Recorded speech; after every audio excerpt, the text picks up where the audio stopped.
Hi, it's Janice, and I'm a messenger.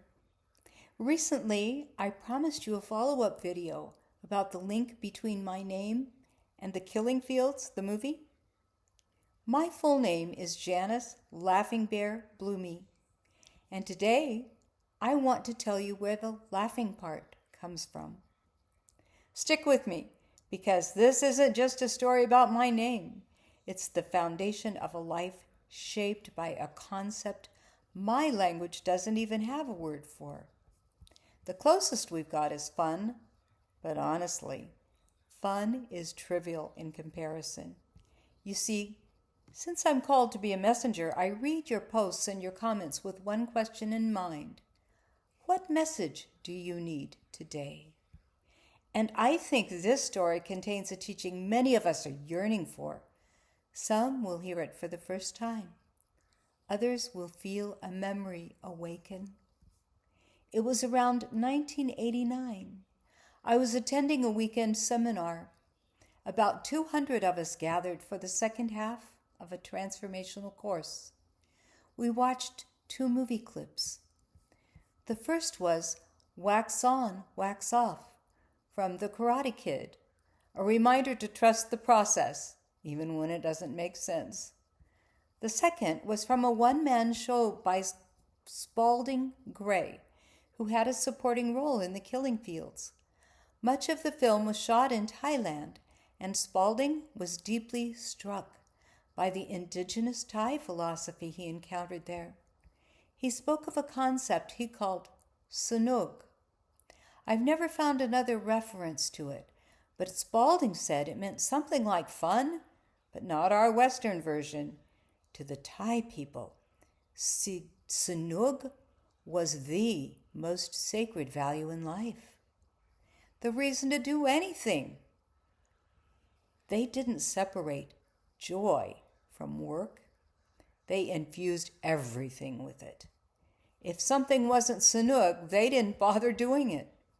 He said colonization couldn't even take root there until the Europeans pulled a Tom Sawyer trick, convincing them that painting white fences was fun.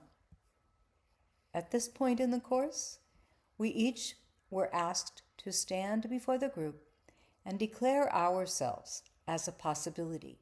Now, that's jargon, so let me explain. Your possibility isn't your job, your zip code, or even your family.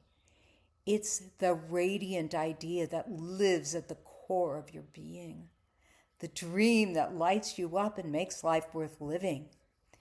And it always is something that makes life better, not just for you, but for others too. I listened to others go before me. One woman talked about the optimal health outcome for seniors. Another focused on childhood education. All noble goals, but nothing lit me up inside. I'd been through big changes, left one marriage, started another, become a new mother again. And in that same window, my entire worldview flipped. 10 years before that, I was a Reagan-voting Ayn Rand fan and a bougie wannabe. Yep, you heard that right. A Reagan-voting Ayn Rand fan and bougie wannabe. And here I was, barefoot and pregnant, listening to 90.7 Pacifica radio all day, and suddenly, I wasn't that person anymore. As I dug into myself, two themes kept surfacing: world hunger and the still unfulfilled promise of democracy in the USA. When my turn came, I didn't have butterflies. I had shrapnel. It felt like barbed wire stretched from my tailbone to my sternum, and it was hard to breathe. But I had prepared, and I had listened, and when I stepped forward, I said these words, unchanged since that day. Who I am is the possibility that every child born on planet Earth has adequate nutrition, housing, health care, and culturally appropriate education. And I am the possibility that the United States of America is a government of the people, by the people, and for the people. That was my declaration, and it's still my North Star. A few years later, I was renewing my driver's license, and I had heard that you could change your name just by writing it in. So I did.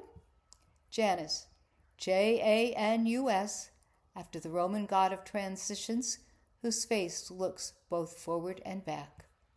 Laughing, Sinug, for the sacred joy Spalding Gray described, and bear, for my spirit animal. Bloomy, technically Blume, German for flower, and my husband's last name. His father added the umlaut to keep the final syllable. We pronounce it Bloomy.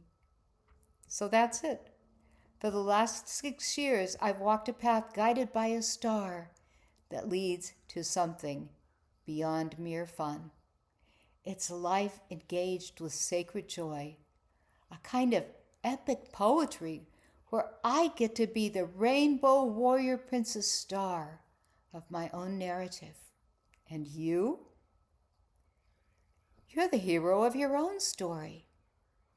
So tell me, what message do you need to hear today?